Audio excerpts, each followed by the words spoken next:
Chapter 2. Mysterious Numbers. Nancy stared after the stranger and wondered what he could have meant. Evidently he mistook me for somebody else, she thought. But even so, his actions certainly were peculiar. What message had he expected to receive from her? Who was the chief? How strange that the man should speak of the perfume as though it had been the cause of his mistake. If Nancy's mind had not been occupied with the frail girl's condition, she might have wondered more over the strange encounter. She dismissed it for the moment. Quickly filling a cup with ice water, she rushed back to George and Bess, who were giving first aid to the girl. "Do you feel better now?" Nancy asked. "Here, drink this." "Thank you," the girl murmured, gratefully taking the cup. "I feel much better now," she added quietly. "It was very kind of you to help me." "It must have been the perfume that made you faint," George declared. "A little is all right, but half a bottle is overpowering." "I'm sure it wasn't the perfume," the girl returned quickly. "I haven't felt well since I first boarded the train early this morning." "What a shame," Bess said. "I'll get you some more water." She soon returned with a second cup. "By the way, Nancy," Bess turned to her friend, "who was that man who spoke to you at the water cooler?" "You noticed him?" Nancy asked, surprised. "Yes," Bess said, "but I didn't recognize him." "Nor did I," Nancy remarked. "The whole thing was quite mysterious. He simply approached me and said, 'Any word from the chief?'" "The chief?" Bess and George chorused. "What chief?" "I have no idea," the young sleuth admitted. "But evidently it was this strange perfume that attracted his attention, or so he said." "I wonder what the perfume could have to do with it." Bess looked perplexed. By this time the train was slowing down as it approached the River Heights station, and Nancy and her friends realized they must hurry or they would miss their stop. "I'm afraid that we must interrupt this conversation and said goodbye," Nancy told the girl reluctantly. "We get off at River Heights." "River Heights!" The girl glanced anxiously out the window. "I get off here too. I had no idea we were so close." "We'll help you," Nancy offered. "Do you really feel well enough to walk?" "Yes, I'm all right now." George and Bess collected the miscellaneous packages, while Nancy helped the stranger along the aisle. The girl hesitated uncertainly as she stepped from the train. "I'm not very familiar with River Heights," she said to Nancy. "Which direction should I take to go to the center of town?" "You're still too shaky to walk any distance," George spoke up. "Have you no friend here to meet you?" The girl shook her head. "Then why don't you come home for a snack with us?" Nancy suggested. "I left my car parked here by the station, and I can drive you back." The girl started to protest, but Nancy and the others urged her on, and soon they were all settled in Nancy's blue convertible. "I haven't even told you my name," the strange girl said, leaning back wearily. "I'm Joanne Byrd. I live with my grandmother at Redgate Farm, about 10 miles from Round Valley. That's where I took the train." Nancy introduced herself and her friends as she started the car and headed it toward the Drew residence in another section of the city. "How nice it must be to live on a farm," Bess remarked. "And Redgate is such a pleasant-sounding name." "Redgate is a lovely place," Joanne said feelingly. "I've lived there with my grandmother ever since I can remember. We don't have the money, though, to keep up the farm. That's why I left home today, to find work here." "Do you have something in mind?" Bess questioned. "I came in response to a particular advertisement," Joanne replied, but did not say what it was. A faraway look came into her eyes. "We simply must raise enough money to pay the long-standing interest due on the mortgage of our farm, or Gram will lose it." "Surely no one would be mean enough to take over your farm," Bess murmured sympathetically. "A bank holds the mortgage. It has no choice. Graham knows very little about money matters, so she takes anyone's advice. Years ago, she was advised to buy another farm and sell it at a high price. All at once, values crashed and she couldn't meet the payments on her extra farm, so it went back to the original owners. Then she had to put a heavy mortgage on Redgate, too, and if she loses that, she'll be penniless." As Joanne finished her story, Nancy turned the car into the Drews' driveway. "Come in, everybody," she invited. "Perhaps we can think of a way to help Joanne." The three girls followed Nancy into the house, where they were greeted by the Drews' pleasant housekeeper. Hannah Gruen had been like a mother to Nancy ever since the death of Mrs. Drew when Nancy was a child. Nancy asked Hannah to make some sandwiches for them all, then led the girls to the living room. "You must be nearly starved," Nancy said to Joanne a moment later. "I know I am."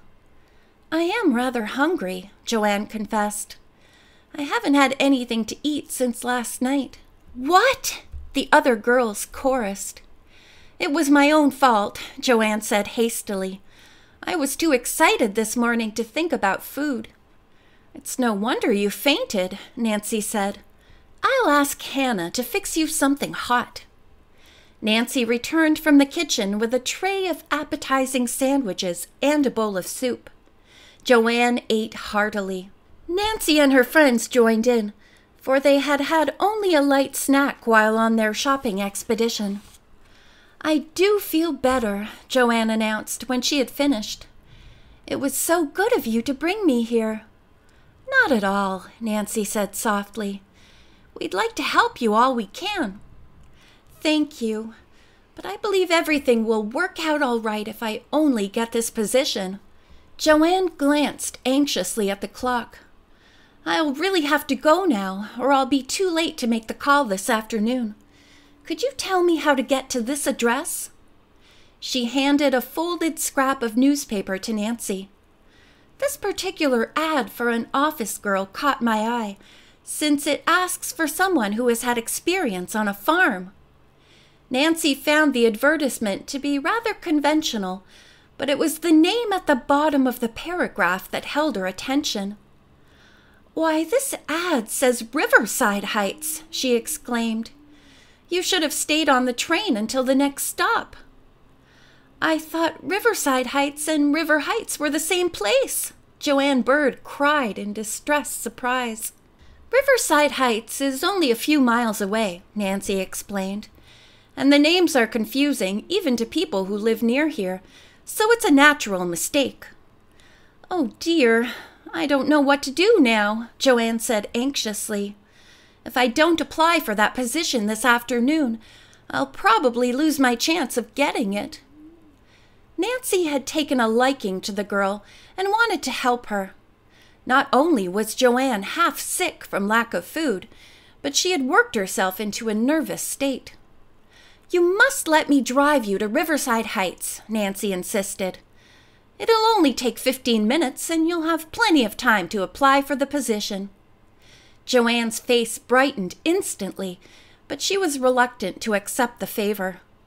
"I've really troubled you enough." "Nonsense! We'll start right away." Nancy turned to Bess and George. "Want to come along?" Bess and George both declined, since they were expected home. The cousins gathered up their packages and all the girls went to the car. Nancy dropped Bess and George at their own homes, then took the highway leading to the next city. "I do hope I get there in time," Joanne said worriedly. "The job will mean so much to Graham and me." "You'll get there," Nancy assured her. "Have you ever applied for a job before?" "No, I've always helped Graham run the farm until now," Joanne explained. "I felt I was more needed there than anywhere else. We keep a farm hand, but a great deal of the work still falls upon me." The girls soon reached Riverside Heights, and Nancy had no trouble finding the address mentioned in the advertisement. It was in a run-down section of the city, but Nancy did not mention this to her companion. "Here we are," Nancy said cheerfully, stopping the car in front of a dingy-looking office building. Joanne made no move to get out of the car, but sat nervously pressing her hands together. "I'm a terrible coward," she confessed. "I don't know what in the world to say when I go in. I wish you'd come with me." "I'll be glad to," said Nancy, as she turned off the ignition and locked the car. They entered the building. There was no elevator, so the girls climbed the dimly lighted stairway to the 3rd floor. Soon they came to room 305, which had been mentioned in the advertisement. "There's no name on the door," Nancy observed, "but this must be the right place." As they stepped into the reception room, Nancy noticed that it was dirty and drab. The two girls glanced at each other, exchanging expressions of disappointment. At that moment, a man came from the inner office and surveyed the girls sharply. He was tall and wiry, with hostile, penetrating eyes and harsh features. His suit was bold in pattern and color, and his necktie was gaudy. "Well?" he demanded coldly. Joanne found sufficient courage to take the advertisement from her pocket. I saw this in the paper," she stammered. "I came to apply for the position." The man stared at Joanne critically, then at Nancy. "You looking for the job, too?" he asked. Nancy shook her head. "No, I'm here with my friend." The man looked at Joanne again and said with a shrug of his shoulders, "Go in that other room. I'll talk to you in a minute." Joanne cast Nancy a doubtful glance and obediently stepped into the inner office. "Look here," the man addressed Nancy. "Wouldn't you like that job? I could use a good-looking girl like you." "I'm not looking for work, thank you," Nancy returned aloofly. The man was about to make a retort when the telephone rang. He scowled and went over to the table to answer it. As he lifted the receiver, he looked nervously back toward Nancy. "Hello," he growled into the phone. "This is Al. Shoot."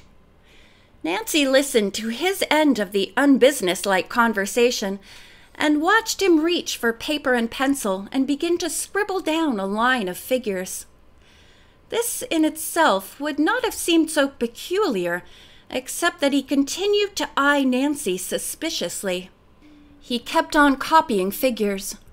All the while Nancy watched him curiously. "Okay, Hank," he muttered just before he hung up. "You say you found a girl? Fine. We can't be too careful in this business." All this time, Nancy was wondering what kind of transactions went on in this office. There had been no indication on the door of what business the man was engaged in, and nothing in the room gave her any clue. She realized now that Joanne's chances of getting the position were slim, and Nancy was actually relieved. She was very suspicious of the whole setup. "I was just taking down some stock market quotations," the man remarked lightly as he crossed the room toward Nancy. "This isn't an investment house, is it?" she asked. "No, you wouldn't call it that exactly," he answered with a smirk. "We run a manufacturing business." "I see," Nancy murmured, though she really did not understand at all. "What do you manufacture?" The man pretended not to hear and moved on to the inner office where Joanne was waiting.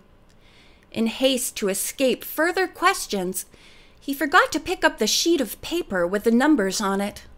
Nancy was curious about the telephone conversation and could not resist the temptation to take a peek at the notation.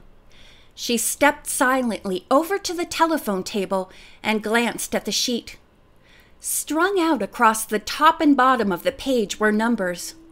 The top row read 165 with a line over it, 3, 112, 129, 1562 with a squiggle over it, 16882, 091, 56, 1-8 with a line under it. Stock quotations like fun, Nancy told herself. Why did he lie about it? He must have been afraid I'd discover something. As usual, Nancy was intrigued at any hint of a mystery. She studied the row of odd figures. Suddenly it dawned on her that they might be a message in code. Nancy looked quickly toward the inner office. The door was open, but the man sat with his back toward her. She did not dare pick up the paper. If only there was enough time to copy the code. With one eye on the office, Nancy took a sheet of paper and frantically scribbled the numbers, carefully keeping them in their right order. She could hear Joanne's soft voice, then her prospective employer talking loudly, and realized the interview was coming to an end. She had copied only the top row of numbers, but dared not spend any more time at it. She put the copy into her bag and slipped back into her chair just a moment before Joanne and the man emerged from the inner room. He glanced toward the telephone, gave a start, and rushed across the room. With a muttered exclamation, he grabbed the paper and thrust it into his pocket. Nancy's heart was beating madly as she forced herself to remain outwardly calm. He stood with a cold look on his face, his eyes fixed on Nancy. End of chapter 2.